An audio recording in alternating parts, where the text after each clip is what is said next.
First impressions are incredibly important. Today we're going to talk about first impressions and attributions that we make about other people's behaviors. So in a first impression, we typically use personal constructs. So we take in the information we can tell just by looking at a person if we're meeting a person face to face.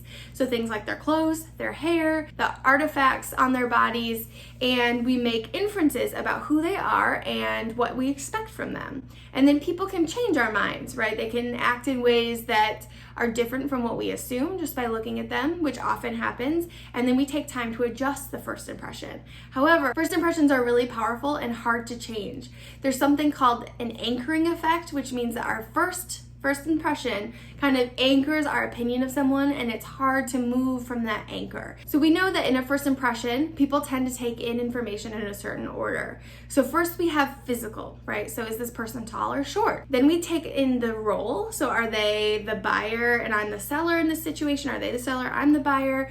Am I the teacher? They're the student. Then third is the interaction. So how do they seem in the interaction? Are they friendly? Are they polite? And then finally, maybe we get to the fourth, which is psychological. So those unique characteristics about the person. Are they motivated? Are they a kind person? Are they a good leader? We use heuristics to figure out which schema we're going to use in any given situation. So heuristics are simply rules of thumb. So for example, availability is a heuristic. So if we've used a schema recently, it will be more available to us. So if I often am drawing on my student schema and how to interact with students, that one's going to be readily available to me. Representativeness is another important feature to heuristics. So if you've got a box in your brain for really smart and athletic people, and you meet someone who's smart and athletic, they probably match pretty well with that existing schema, and you would draw from that because of the representativeness of who they are and the existing schema you have.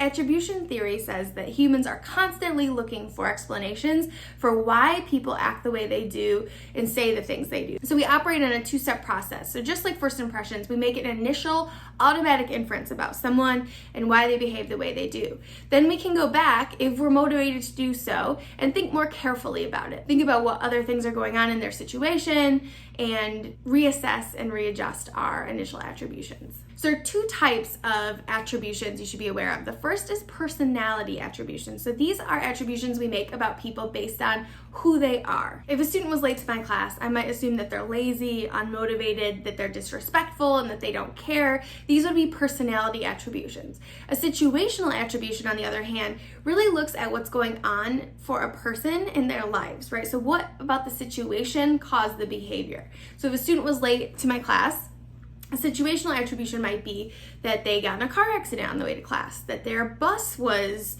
late or never showed up, that it was raining outside, that they had a childcare issue in the morning. Those would all be situational attributions. The trouble with situational attributions is that we often don't know other people's situations, right? I don't know why that student's late to class, and if it's a large lecture, they're probably not going to tell me. So I might just assume the worst and assume the personality attribution. But if I think more carefully about it, I might be able to come up with some situational attributions.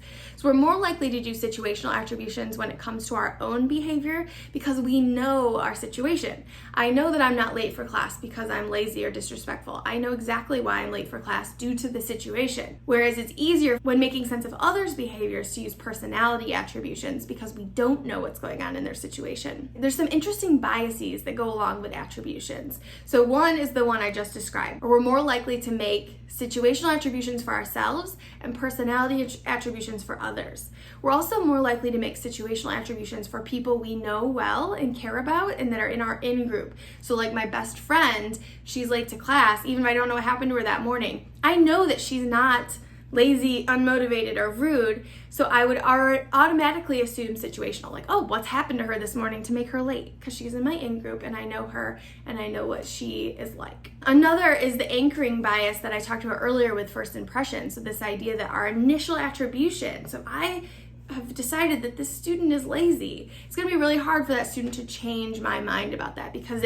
our first impression, our first attribution anchors our attribution. We also tend to overestimate personality for another reason, and that is that we assume that other people intended their behavior, right? So if you think about whether or not communication is intentional, all kinds of messages are sent that are probably not intentional, yet we as receivers of those messages assume that they are intentional. So that leads us to overestimate personality attributions. There's an interesting difference in cultures here as well. So more collectivist cultures that are really focused on the community and the good of all tend to make more situational attributions, whereas individualistic cultures like the United States, where it's more about, one person getting ahead and taking care of the individual, we tend to make more personality attributions, that it's about the person and not their situation. So attributions are really powerful ways that our brains make sense of the behaviors that we observe in other people and in ourselves. The key takeaway here is to remember that our brains are more likely to make personality attributions, even though situational attributions are probably more correct.